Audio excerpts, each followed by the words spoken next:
Welcome back to the channel. If you're watching this on release day, happy International Men's Day. So we're going to get today started off with the Tomahawk missile and how it is nearly 50 years old and still going strong. If you're new around here, smash that subscribe button and hit the like button while you're down there too. It helps out the video tremendously. And anyways, we're going to get right into it. It's not the fastest, it hasn't got the biggest payload, and it's now 49 years since the prototypes first flew. But in a world of hypersonics and AI, the Tomahawk cruise missile is still a weapon that keeps leaders of countries that might be on the receiving end of these awake at night. I mean, we just used a bunch against Iran with the B-2 bombers earlier this summer. Though we had, I think it was 30 Tomahawk missiles that were launched from submarines off the coast. And then we had the bombs from the bombers, and yeah. These Tomahawks, they pack a huge fucking punch. So, why are they so feared, considering all the technological advances in detection, electronic warfare, and anti-missile systems? How does it fare after nearly 50 years of almost continuous development and over 2,350 have been used in active combat situations? It's a good amount. Tomahawk started out in 1971 as a US Navy project to see if it would be possible to launch a strategic cruise missile from a submarine, either from Yes, it was possible. the existing but large missile tubes or the smaller torpedo tubes. Now, cruise Hey, guess what? We could do it from fucking both of them. missiles had been used with submarines before. The problem was that they had to be launched from the decks of the submarine, which meant that it had to surface and then set up a cruise missile for launch. Yep, they initially started where you only had to surface for a minute, fire off, and then you could drop back below, because all you'd have is these little bay doors off the side of the sub that would pop open, fire a missile up. It's so cool to watch those launch platforms. Would take time, and during this process, leave it vulnerable to attack. Launching the missile from underwater was seen as the best possible option. And but now we also can do needed that. a very long range, which ruled out a rocket engine to fit into the small size, the size of a torpedo, and a high-efficiency turbofan would be used instead. But you can't launch a turbofan-powered missile from underwater, so it would require a miniature solid rocket motor that would ignite once it had exited the torpedo tube. This would push it through the water to the surface and to about 100 meters into the air, before the air inlet for the turbofan engine opened, the wings and tail fins popped out, and the rocket motor fell off, allowing it to carry on Tomahawk for the rest of the flight. Two companies were given the contract to build and test prototypes for the proof of concept. These were General Dynamics and LTV. During these trials between 1974 and 1976, I mean, those things are freaking nuts. Although, if you were watching any of my channel before and you saw the FP5 Flamingo missile Ukraine's using, that's like strapping 5 of these things together and lobbing them all at once. This thing, I believe, if this is the same ones that they're mentioning in that video, I believe these ones have a 500-pound warhead on them, and that the FP5 Flamingo missiles have a 2,500-pound warhead. They're insane. the LTV ZBGM-110A failed on 2 occasions, but the General Dynamics ZGBM-109A worked flawlessly. General Dynamics won the contract. Although it was built by General Dynamics, much of the navigation technology was developed by the APL, or the Applied Physics Laboratory of Johns Hopkins University, who had worked on advanced navigation systems since the 1950s. As befits the US tradition of giving Native American-derived names to weapons, it was assigned the name of Tomahawk, a well-known word for a compact, hard-hitting weapon, which fits the missile rather well. Its official name is 100%. The BGM-109 Tomahawk Land Attack Missile, or TALAM. TLAM. By 1980, a ship-launched version was also being built, and by 1984, a nuclear ground-launched version called the BGM-109G Griffin was being co-developed too. Oh yeah. This carried a single W-84 10 to 50 kiloton nuclear warhead. The US never deployed used 322 Griffin missiles however aboard tested a lot 5 TEL vehicles. However, after the Intermediate Range Nuclear Forces Treaty between the United States and the Soviet Union came into force, that was to cover missile launchers with ranges of 1,000 to 5,500 kilometers, or 620 to 3,420 miles, the entire stock of Griffins were destroyed by 1991 in accordance with the treaty. Now, in a previous... Yes, of course. Because of treaty, we destroyed those things. That's the only reason. Not because they already didn't work anyway. Life, 25 odd years ago, I created several successful online businesses, all of which I also quibble refund policy. The key for any cruise missile is navigation. It has to be able to be launched anywhere in the world and find its target autonomously. Of course, back before the mid-1980s, GPS didn't exist. The way the missile would find its way was through a combination of an inertial navigation system, INS, a terrain contour matching system, TERCOM, and for the final hitting of the target part, a digital scene matching area correlator, or DSMAC. The accuracy of the inertial navigation system alone was good enough to get it near the target and for mid-course corrections, but for the longer the journey went on, the greater the error that occurred. That was one of the best things about the Tomahawk missile, is the fact that you can launch this thing. You can launch a bunch of these things, and if the target you started launching them at gets destroyed, you can have them redirect mid-flight, and if they have the fuel, go strike a different target altogether. And it's just so cool that they, had the ability to do this 50 years ago nearly. That's just the way they worked, as mechanical devices relying upon spinning gyroscopes. They were good, but not good enough to pinpoint a target up to 2,500 kilometers or 1,500 miles away. With an error of 0.01 degrees per hour, a flight of 1,000 kilometers could be out by up to 150 meters. So a 2,500 kilometer flight or 1,500 miles, the error could be up to at least 375 meters. Which is too far away. That needs to be a lot smaller of an area to do any real damage. Enough to miss the target completely. Yep. Though that might not be too much of a problem if it had a nuclear warhead. No, that one wouldn't have any issue. Ever been used had conventional warheads of 450 kilograms and thus required a much greater accuracy. So they backed it up with a terrain contour matching system, or TERCOM. This would use digitized terrain maps, which the onboard computer would follow and then compare to the data from its onboard radar altimeter and make corrections along the way to compensate for those introduced by the inertial navigation system. Because it's following the terrain, it can stay very close. Yeah, it follows the course of the terrain. As, the terrain goes up, so does the missile. As the terrain drops, so does the Tomahawk. It also can, cycle itself in specific ways around radar areas to avoid detection until the last possible second. It's so cool. I love this missile.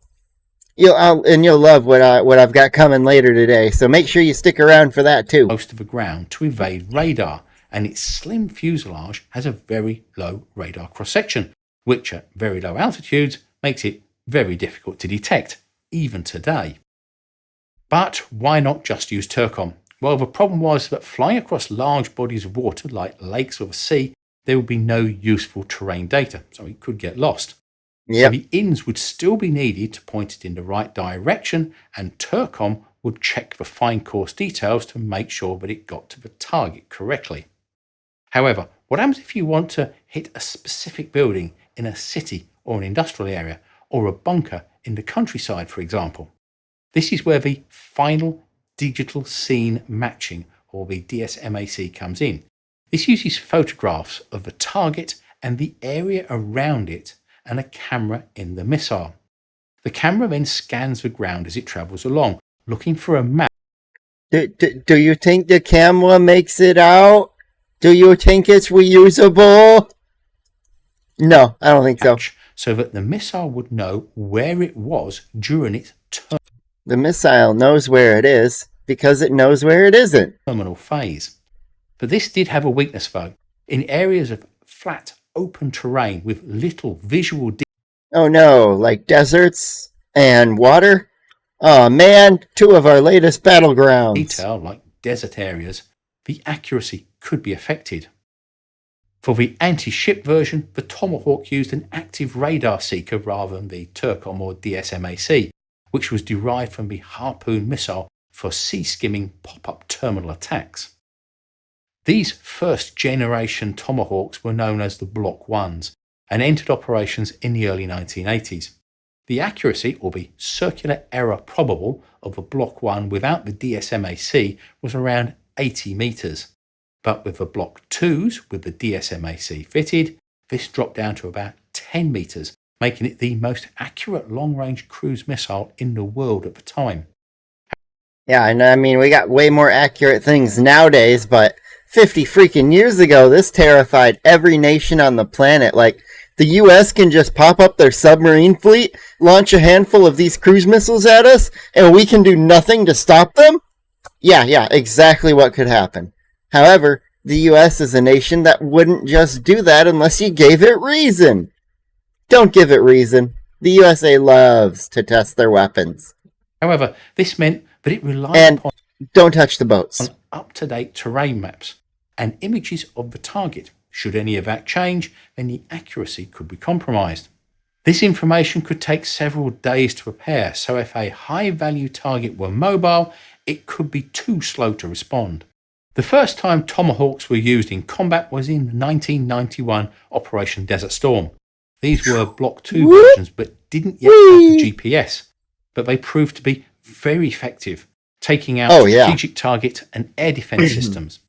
Only Tomahawks and the F-117s with laser-guided bombs were stealthy enough to attack the heavily defended targets in Baghdad, which was considered to have air defences more formidable than those of any Eastern European target at the height of the Cold War. Tomahawks made up 2/3 of all the weapons used during the initial strike, with 106 being launched in the first wave and 290 in total for the duration of the conflict, and out of that, 242 hit their target. This is one of the reasons why in Operation Desert Storm they would follow routes chosen to avoid known air defense systems, radars, and in pre-GPS days, open areas of desert. In the initial attack, many flew to Iraq.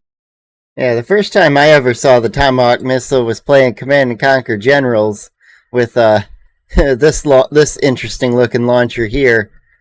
There was its image in game. It's an older title, so excuse its pixelation. It wasn't built for the modern display.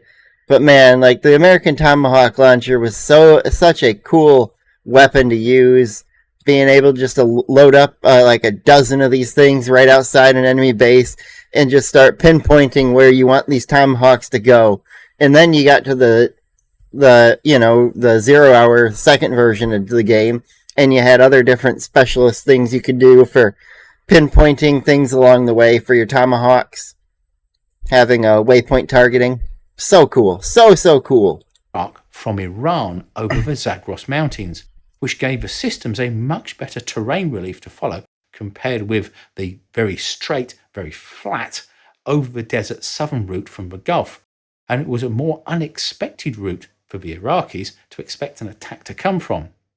This sent out a message to potential adversaries that this type of warfare by the Tomahawk cruise missile could be highly effective against even the best defended areas. The next big change came with the Block 3. That thing is just such an interesting weapon. It's like you've got the infrared seeker at the front, the DSMAC2, the data links there, the warhead itself, all the engines. It's such a cool thing, the tech that goes into these. Version in 1994. This introduced jam-resistant GPS and a new, more powerful control system to replace the old tank-based green screen. The DSMAC was also upgraded to the DSMAC2 to take in a greater area around the target to counter the issues they had seen in the flat deserts of Iraq. One of the benefits of the GPS upgrade was that it allowed 3 types of attack to be mounted. GPS only, for rapid mission planning down to just 1 hour, but with some reduced accuracy. I mean, DSMAC when you're doing things quickly, your accuracy will go down. only, which would take longer to plan, but the terminal accuracy was somewhat better, but it took up to 80 hours of planning time. And the third was GPS-aided missions, but combined with the DSMAC2 to give the greatest overall accuracy, but longer planning than just GPS. GPS not only helped back up the other systems, it also added greater accuracy, with some reports saying that it was less than 5 meters, but officially it was still quoted less than 10 meters. The turbofan engine less than 5 is less than 10, so technically both guys could be right. engine was also uprated to be 20% more efficient and 3% more powerful. GPS also allowed it to arrive at a particular time, or to loiter over the target, waiting for other assets to arrive. I mean, if all of a sudden you got two more Tomahawks that are 10-15 seconds behind, and you want everything to all at the same time, well, that's cool that they can just sit and loiter for a minute doing hot laps like an AC-130. The Block 3's first time in combat was the Bosnian War of 1993, when 13 were used to attack Bosnian Serb air defense systems. The Block 4 tactical Tomahawk missiles arrived in 2004, along with a raft of new capabilities, and was the last major update. These were the first to be able to be reprogrammed whilst in flight via satellite communications link to strike any of 15 pre-programmed alternate targets or redirect the missile. So you can give this thing like 16 different targets, one being its main, and 15 backup targets. And if the main target's not there anymore, well, time to automatically switch to a backup target in a specified order. Like, our weapons are smarter than the people we're fighting, probably. To any GPS target coordinates. It could also send images back to the command base to assess damage from previous attacks, for example, so that it will be able to direct attacks against a new target. I mean, just wait till we put AI in these motherfuckers. All of a sudden, you'll have the Tomahawks deciding when they're going to fire, who they're going to go hit, and all of a sudden, they'll also be able to fire one, have it detonate, and have another one look at the ground as the first one detonates and go, all right, let's assess this battle. Okay, everything here's dead. We'll move on to another base. Or, there's still one guy left down there. And target if the existing one had been destroyed. It also had an updated anti-jamming version of GPS. Anti-jamming GPS systems use specially shaped antennas which form nulls in the signal reception but preserve the antenna's view of the GPS satellite while greatly reducing the effects of jamming signals. By 2020, and due to the importance that the Tomahawks had gained over the years, the US Navy started Block 5, which was a recertification and modernization program to keep it in service for the next 15 years. Well, I mean, they probably don't want to have to go to all the vessels that use these and swap them all out and potentially have to change launch systems, have to put in whole new modules, train people how to fire a new weapon. There's a lot of extra money that'll go into that beyond the cost of the weapon itself. These included upgraded navigation and communications, a new seeker head for the anti-ship version which was able to hit moving ships, and a programmable joint multiple effects warhead system, JMU's warhead, which could be used against soft targets or hardened bunkers without the need to change the warhead. Now this is how the Tomahawk has managed to keep relevant for the last 49 years. A constant stream of upgrades to a modular design without having to rebuild the thing from scratch. I've seen that one of it. The Tomahawk just blasting through a container ship.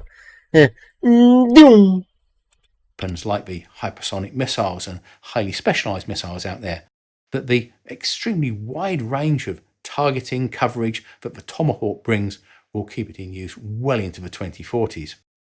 What has really been making a difference in how things might well move in the near future is the Ukrainian success in creating homegrown drones and now cruise missiles like the Flamingo, for a fraction of the cost of traditional Western-made ones and in very short Hey, there's turnaround my times. flamingo. The big arms producers are already looking at how they can replicate the Ukrainian model to produce things like the Tomahawk, but at much lower costs and in much greater numbers. Although there are plans to replace the Tomahawk with the next generation land attack weapon, that isn't expected to be operational until at least 2028 to 2030. However, if this new ethos takes root quickly in the West, there might well be a lot of other new low-cost mass-produced weapons coming down Hopefully. the line in the not too distant future. So I hope you enjoyed the video, and if you are, then please thumbs up, share and subscribe, and a big thank you goes to all of our patrons for their ongoing support. Well, you heard the man. Thumbs up, subscribe if you're here, and I will see you later for, if you're still here, you get to know, we'll do an evolution of the battleships. Which, that should be fun. I love battleships. They're one of my other favorite weapons of war. The Tomahawk missile is just one of those that it's like, you can't not love the Tomahawk with how intelligent that weapon is in itself. Anyways, I hope you enjoyed. Get on out of here and come back later.